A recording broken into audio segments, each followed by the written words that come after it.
আজকে 7ই মার্চের কথা বলি, গেটসবার্গের সাথে তুলনা করি, কিন্তু এইটা কে লিখেছেন? এই 7ই মার্চের ভাষণ কে লিখেছেন?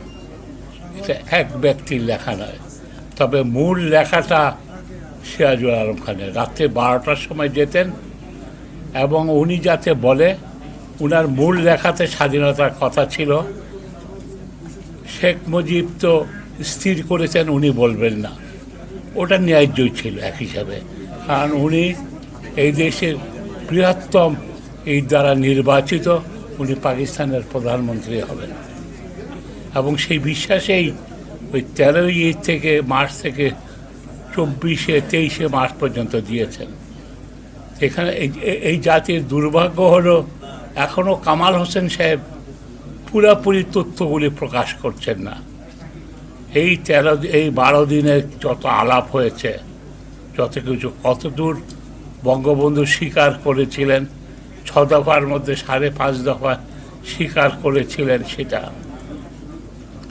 একে খন্দকার, চট্টগ্রামের মাহমুদুর রহমান মজুমদার, এরা যেটা বলার চেষ্টা করেছেন, সেই সময় যদি আর্মি সরকার যদি দিতেন তাহলে হয়তো 30 লক্ষ লোকের মৃত্যু হতো।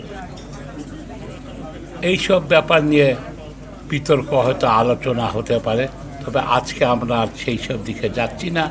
তবে মান্না পয়েন্টটা মনে করিয়ে দিয়ে যে একটা মুক্তিযুদ্ধ সোজাসুজি সামন্তরাল একটা লেখা না, একটা শান্তির যে কিছু বন্দুক ফুটানো হলো শহরে এসে, এর অনেক রাজনৈতিক দিগদর্শন আছে, এগুলি আলাপের প্রয়োজন আছে, এর জন্য ইতিহাসেরই। তাহলেই আজকে সিরাজুল আলম খানের যেটা যে মূল কথাটা আমরা বলি, যে মুক্তি, আজকের সংগ্রাম, মুক্তির সংগ্রাম, তোরা এই কথাগুলি সিরাজুল আলম খানের লেখা। সেখানে আরেকটা ছিল স্বাধীনতা কথা, বঙ্গবন্ধু সেটা বলেন নাই। স্বাধীনতা ঘোষণাটা কেন বলেন নাই? 1 মার্চে ফারল্যান্ডে এসেছিলেন ইসলামাবাদ থেকে ইয়াহিয়া খানের বক্তব্য নিয়ে 2 দিন সকাল 9টা থেকে আলোচনা করেছেন।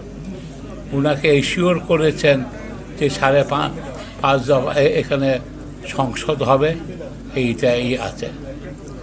এইসব জিনিস খোলা মনে ইতিহাস লেখার মতো হয়নি। তবে আমি আর 2টা কথা একটু বলতে চাই। আবু সাইদ খান একটা গুরুত্বপূর্ণ কথা মনে করিয়ে দিয়েছেন আমাদের।